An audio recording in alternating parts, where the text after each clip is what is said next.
সুপ্রিয় দর্শক মণ্ডলী, আসসালামু আলাইকুম। স্বাগতম সবাইকে আরসিটিভি আয়োজিত বিশ্বকাপ বিশ্লেষণ শোতে। আমি মোহাম্মদ হামিদুল ইসলাম, সাবেক খেলোয়াড়। সাথে আছি আমি ইকরা হাফেজ আয়নান। আমাদের আজকের অতিথি মোহাম্মদ মাশরাফি মুনাওয়ার সাম্য এবং মোহাম্মদ সাদিক। আজকে আমরা কোন ম্যাচটি নিয়ে আলোচনা করব তা আপনারা ইতিমধ্যে বুঝে গিয়েছেন।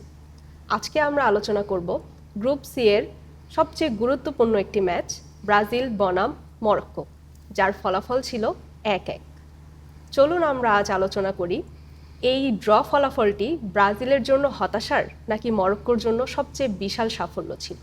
সাদেক, প্রথমার্ধে ব্রাজিল কি সত্যি আধিপত্য দেখিয়েছে নাকি বলের দখলই বেশি ছিল? কি মনে করেন আপনি? আমরা প্রথমার্ধে যদি লক্ষ্য করি, ব্রাজিল বলের দখলে রেখেছিল, ঠিক আছে, কিন্তু আমি বলতে পারবো না তারা আধিপত্য বিস্তার করেছে। আসলে আধিপত্য বিস্তার বলতে আমরা বুঝাই আপনার একটা টিম কতটুকু অ্যাটাকিং খেলছে, অপোনেন্ট ডিফেন্সে কতটুকু প্রেশারে রাখছে। কিন্তু দেখা গেল মরক্কোর ডিফেন্সে আরকাব হাকিমি এবং নাইম অ্যাকুয়ার্ড যে ওয়েল অর্গানাইজড ডিফেন্স দেখিয়েছে, তাতে এটাই প্রমাণ হয় যে আপনি যতই বল নিয়ে মাঠে থাকেন, আপনি যদি ডিফেন্সকে ধরাশয়ী করতে না পারেন, সেটা শুধু একটা টাইম ওয়েস্ট ছাড়া কিছুই না। তাই আমি মনে করি আরেকটু অ্যাটাকিং খেলতে পারলে ব্রাজিলের জন্য ভালো হতো প্রথমার্ধে। সাদেক, মরক্কো কি প্রথম থেকেই জয়ের জন্য খেলছিল নাকি ড্রয়ের পরিকল্পনা ছিল তাদের? আমরা যদি প্রথমার্ধে দেখি, মরক্কো অবশ্যই জয়ের উদ্দেশ্যেই মাঠে নেমেছিল। যদি কোনো টিম জয়ের উদ্দেশ্যে মাঠে না নামে তাহলে অবশ্যই সে 10-11টা প্লেয়ার নিয়ে তারা মিডফিল্ড কখনোই ক্রস করে না।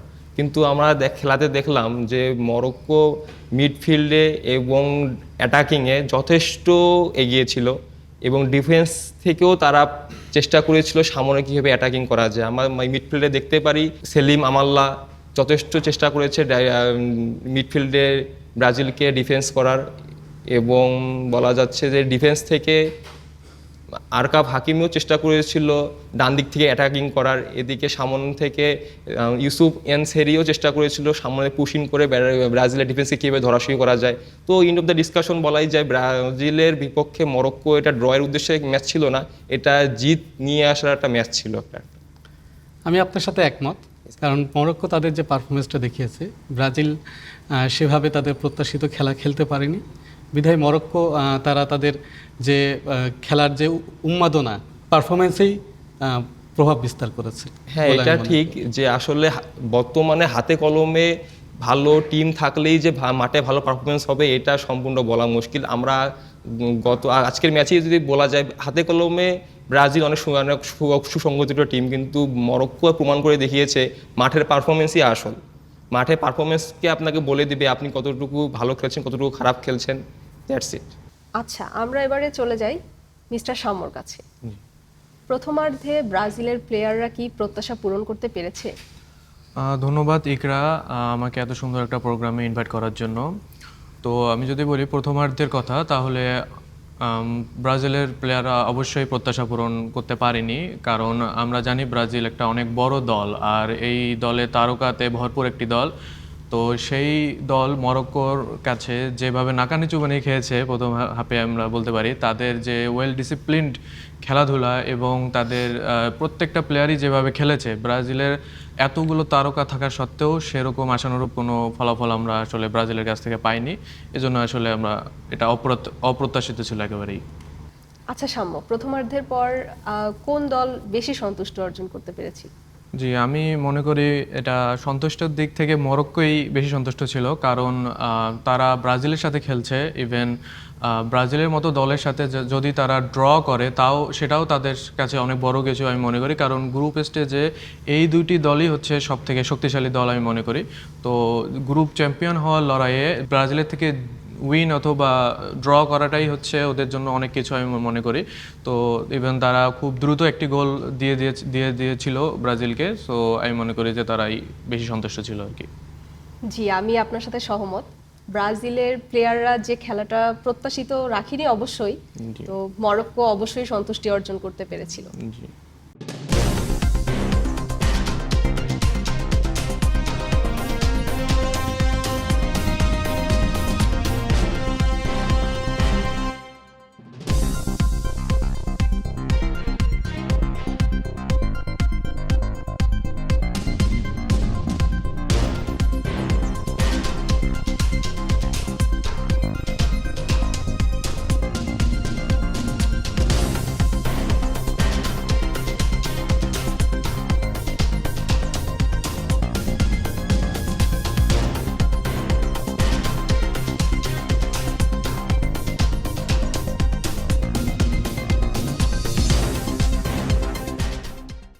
সাদেক, দ্বিতীয় অর্ধে ম্যাচের মোড় কোথায় ঘুরিয়েছে বলে আপনি মনে করেন?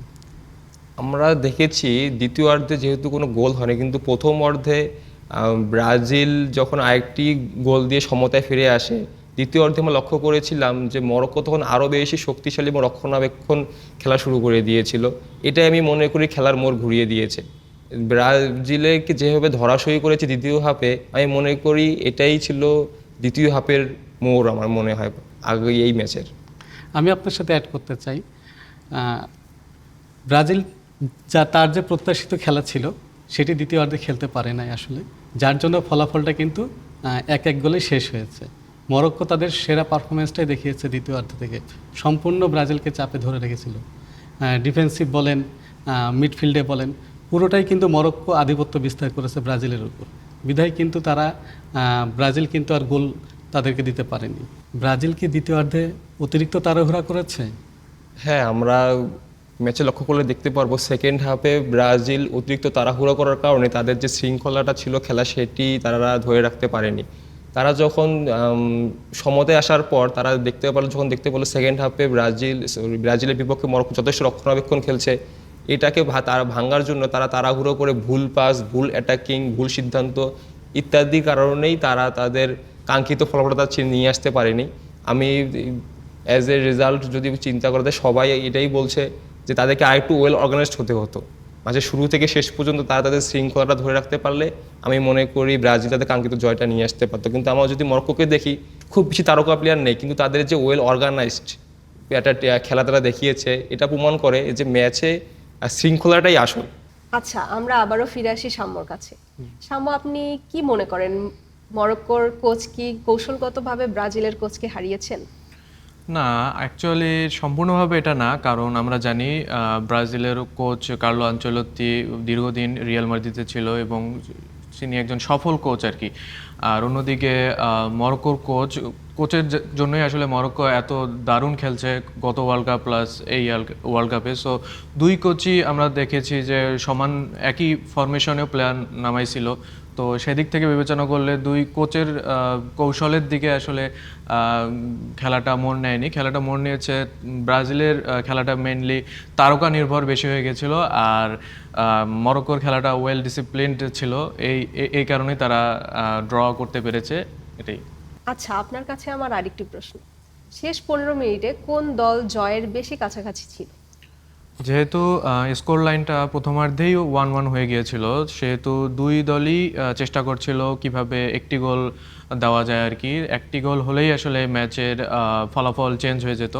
তো শেষ 15 মিনিটে ব্রাজিলও অনেক অ্যাটাক করছে, মরক্কো অনেক অ্যাটাক করছে, কিন্তু আমরা যদি দেখি মরক্কোর অ্যাটাকটা বেশি কার্যকারী ছিল এবং তারা শেষের দিকে অনেক শর্ট অন টার্গেট করেছিল। ইভেন এলিসন বেকারের জন্য অনেক গোল সেভ হয়ে গিয়েছিল। তো সেই দিক থেকে ব্রাজিলের থেকে মরক্কোই শেষ 15 মিনিট বেশি অ্যাটাকিং খেলেছিল। সাদেক, ব্রাজিল কি আগের সেই ভয়ঙ্কর ব্রাজিল নেই? কি মনে করেন আপনি? খুবই গুরুত্বপূর্ণ কোশ্চেন। আমরা অন্যান্য দলের বিবেচনায় দেখতে গেলে ব্রাজিলই একমাত্র টিম যেখানে বলা যায় 11টি প্লেয়ারই তারকা প্লেয়ার। প্রিভিয়াস ইয়ারে আমরা দেখেছি ব্রাজিল ফুটবল প্রেমীদের যথেষ্ট আশ্বস্ত করেছে, কিন্তু রিসেন্ট আমরা যে খেলাটা দেখলাম সেখানে আমি বলতে চাই যে ব্রাজিলের অতি আত্মবিশ্বাসী মনোভাবই তাদের পতনের মূল কারণ হয়ে দাঁড়িয়েছে। যেমন সেকেন্ড হাফের খেলা যদি আমরা দেখি, ভিনিসিয়াস রদ্রিগো তার অতিরিক্ত আত্মবিশ্বাসী মনোভাবের কারণে সে যথেষ্ট ভুল পাস, ভুল ডিসিশন, ভুল অ্যাটাক করেছিল। তো এটা বলা যায় যে আসলে একটা টিমকে সামনে নিয়ে যাওয়ার জন্য শৃঙ্খলাটা মেইন।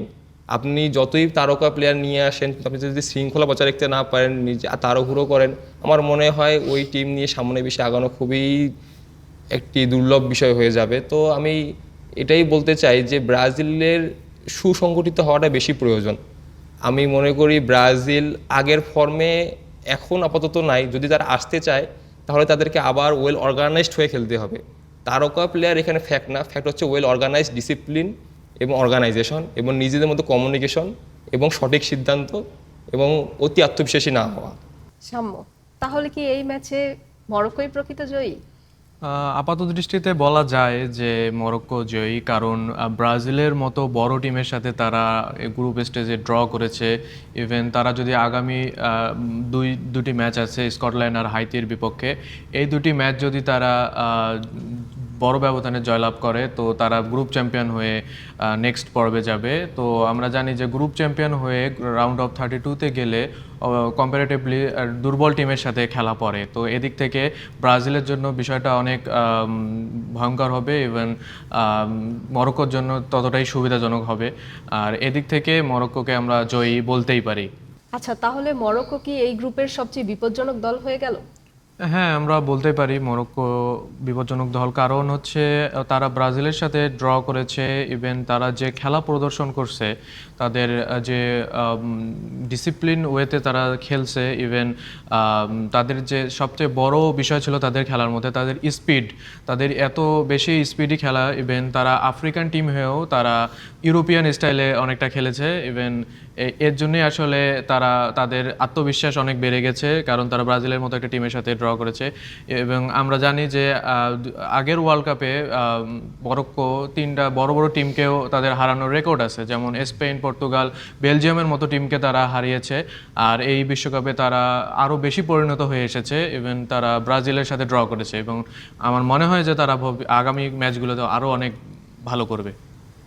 জি, আমরা এই প্রত্যাশাই রাখবো ব্রাজিলের কাছে। সাদেক, বিশ্বকাপে ব্রাজিলের এই ড্র কি স্বপ্ন জয়ের বড় ধাক্কা? হ্যাঁ, ধাক্কা বলা যায় অবশ্যই, তবে বিপর্যয় নয়। আমরা একটা কথা আছে যে মর্নিং শোজ দ্য ডে। তো আমরা ব্রাজিলের সকালটা এত খারাপ দেখেছি, তো আমরা রাতটা কত খারাপ দেখবো, সেটা কতটা ভালো দেখবো, এটা আমাদের অনুমান করতে খুবই কষ্ট হচ্ছে। তবে আমি মনে করি ব্রাজিলের আজকের এই ম্যাচ থেকে শিক্ষা নিয়ে যদি তারা আবার তাদের শৃঙ্খলা, তাদের আবার সেই ঐতিহ্য যদি ধরে ফিরিয়ে নিয়ে আসতে পারে, তবে আমি মনে করি এই বিপর্যয় থেকে, এই ধাক্কা থেকে তারা আরও শক্তিশালী হয়ে সামনে আরও ভালো কিছু নিয়ে আসতে পারে। যদি সেই আবার আত্মহংকারী মনোভাব ও আরও অতিবিশ্বাসী চিন্তাভাবনা থাকে, তাহলে আমি মনে করি ব্রাজিলের বিশ্বকাপ নেওয়ার স্বপ্নই থেকে যাবে। তো আজকে আমরা দেখলাম মরক্কো যে খেলা প্রদর্শন করছে, তাদের 11 জন একদম খুবই ডিসিপ্লিনভাবে খেলছে। আর তাদের এই খেলাতে তারা যে কোনো বড় টিমকেই হারানোর সামর্থ্য রাখে। আগেও অনেক বড় টিমকে হারানোর রেকর্ড আছে। আর যেহেতু ব্রাজিলের সাথে তারা ড্র করছে, আগামীতে অনেক বড় টিমের সাথে তাদের খেলা পড়তে পারে এবং আমি আশা করি তারা অনেক কঠিন লড়াই করবে। আর ব্রাজিলের কথা যদি বলতে হয় তাহলে একটি ম্যাচ খারাপ যেতেই পারে, একটি ম্যাচে আশানুরূপ ফল নাও আসতে পারে, কিন্তু ব্রাজিল তো ব্রাজিলই। আমি আশা করি ব্রাজিল এই ম্যাচ থেকে শিক্ষা নিয়ে আগামী ম্যাচের জন্য ওভারকাম করবে আর কি। আমি ব্রাজিল ফ্যানদের উদ্দেশ্যে একটা কথাই বলতে চাই যে একটা প্রচলিত একটা কথা আছে, বৃক্ষ তোমার নাম কি ফলে পরিচয়। আপনি হাতে কলমে তারকা খেলোয়াড় মাঠে নিয়ে আসছেন, কিন্তু তারকা প্লেয়ার শুধু নামে তারকা হলে হবে না, মাঠের মধ্যে তারকা হতে হবে। তো আজকে খেলায় আমরা এটা দেখলাম যে তারকা প্লেয়ার আছে ঠিক আছে হাতে কলমে, কিন্তু মাঠে দেখা গেল না তারকার কোনো বৈশিষ্ট্য বা কোনো গুণ আমরা দেখতে পেরেছি। আসলে আমরা বাংলাদেশের, not only Bangladesh, world wide এটা হাইপ চলে যে ব্রাজিল 5বার বিশ্বকাপ নিয়েছে। একটা টিম 5বার বিশ্বকাপ নিলেই যে সে ভালো টিম হবে, এটা সম্পূর্ণ একটি প্রচলিত কথা। তো আজকে মরক্কো প্রমাণ করে দিয়েছে যে তারকা প্লেয়ার থাকলে একটা টিম ভালো হয় না। তার একটা টিমকে সামনে এগিয়ে নিয়ে যাওয়ার জন্য, সামনের দিকে জয়ের উদ্দেশ্যে কাঙ্ক্ষিত স্থানে পৌঁছানোর জন্য শৃঙ্খলাটা আমি মনে করি সবচেয়ে বেশি গুরুত্বপূর্ণ। এখানে আমি একটা অ্যাড করতে চাই, মরক্কো যে এরা এমনভাবে কথা সবাই ধরে নিছে যে মনে হচ্ছে ব্রাজিল ওয়ার্ল্ড কাপ থেকে আউট হয়ে গেছে। ব্রাজিল তো আসলে আউট হয়নি, জাস্ট একটা ম্যাচ ড্র করছে, তারা হারেও নাই। ইভেন তাদের অ্যাটেম্পট অন গোল বেশি মরক্কোর থেকে। তো আমি মনে করি বল পজিশনও বেশি, ইভেন পাসিংও বেশি। তো আমি মনে করি যে একটি ম্যাচে আর তারকাতে ভরপুর ব্রাজিল ওভারকাম করা ব্রাজিলের পক্ষে অনেক সহজ হবে আগামী ম্যাচে। আর কোচ কার্লো আনচেলত্তি ওয়ার্ল্ডের one of the best coach আমি মনে করি যে ব্রাজিল ওভারকাম অবশ্যই করবে। ইভেন 5বারের যেহেতু তারা চ্যাম্পিয়ন, এটা তো সবাই আর বলতে পারে না, ব্রাজিলের আছে বলে ব্রাজিল বলতে পারে, এটাই আবার অনেকে নিতে পারে না। তো সাদিক, আমি এখানে একটাই বলবো যে আসলে আমাদের প্রত্যাশা তখনই বাড়ে যখন আমরা ব্রাজিলের ফ্যানদের কাছে যখন বেশি প্রশংসা শুনি, আমাদের ব্রাজিলের প্রতি প্রত্যাশা আরও বেশি পরিমাণে বেড়ে যায়। কিন্তু যখন আমরা খেলায় দেখলাম যে আমাদের যে কাঙ্ক্ষিত প্রত্যাশা, সেই প্রত্যাশার ছিটে ফোটাও পূরণ হলো না ব্রাজিলের কাছ থেকে, তখন আমরা হতাশাই বলা যায়, পরিপূর্ণ হতাশাময় একটি ম্যাচ দেখলাম। তো তখন এটাই মাথায় আসে যে আসলে আমার মনে হয় ওই 5টা বিশ্বকাপই ব্রাজিলের শেষ বিশ্বকাপ হবে এবং আমি আই থিঙ্ক আশা করি। অলরেডি ফ্রান্সও কিন্তু দেখা যাচ্ছে 3টা বিশ্বকাপ অলরেডি নিয়েছে, অথবা এটা যে ফ্রান্স যদি 4 নম্বর নেয় তার পরে 5 নম্বর অলরেডি সমান সমান হয়ে যাবে। দিন যত যাবে বিশ্বকাপ আসবে, ব্রাজিল যদি এখন ওই 5 নম্বর নিয়ে থাকে 5 নম্বর ওভারটেক করতে হয়ে কোনো না কোনো এক সময় একটা টিম হয়ে যাবে ভাইয়া। তখন প্রথমত আমি মনে করবো ফ্রান্স 3টা আমি মনে করবো World Cup তখন নেয়নি। ব্রাজিলের ওইটাই লাস্ট একটা অপশন থাকবে যে 5টা বিশ্বকাপ, ফ্রান্স ওটা শেষ হবে, ব্রাজিলের ফ্যানদের কথা শেষ হয়ে 2টা যাবে। ওয়ার্ল্ড কাপ নিয়েছে। আর ব্রাজিলের যেহেতু লিগাসি আছে একটা, যে তারা 5বারের ওয়ার্ল্ড চ্যাম্পিয়ন, ইভেন তারা সবচেয়ে বেশি মানে অলমোস্ট সব ওয়ার্ল্ড কাপ তারা খেলছে। ইভেন মরক্কো হচ্ছে 7 নম্বর টিম, ব্রাজিল হচ্ছে 6 নম্বর টিম। তো 6-7-এর মধ্যে একটা লড়াই হতেই পারে, তার মধ্যে ড্র হয়েছে। এটা আমি মনে করি এটা একদমই স্বাভাবিক। ইভেন ব্রাজিল যে কি সেটা আমরা আগামী ম্যাচ থেকেই দেখতে পারবো ইনশাল্লাহ। আমরা সবাই জানি ব্রাজিল অনেক বড় একটি দল, বড় একটি নাম, তারা অবশ্যই স্ট্রংলি কামব্যাক করবে, এটা আমরা সবাই বাংলাদেশি যারা ফ্যান আছে তারা সবাই এই বিশ্বাসটা রাখি। তো দর্শক, ব্রাজিলের নামের ঝলক নাকি মরক্কোর লড়াকু মানসিকতা, আপনাদের কাছে আজকের এই ম্যাচটির কোন দলটি বেশি উজ্জ্বল ছিল বলে আপনারা মনে করেন? আজ এ পর্যন্তই, দেখা হবে পরবর্তী ম্যাচ বিশ্লেষণ পর্বে। ততদিন সবাই ভালো থাকবেন, সুস্থ থাকবেন। আল্লাহ হাফিজ।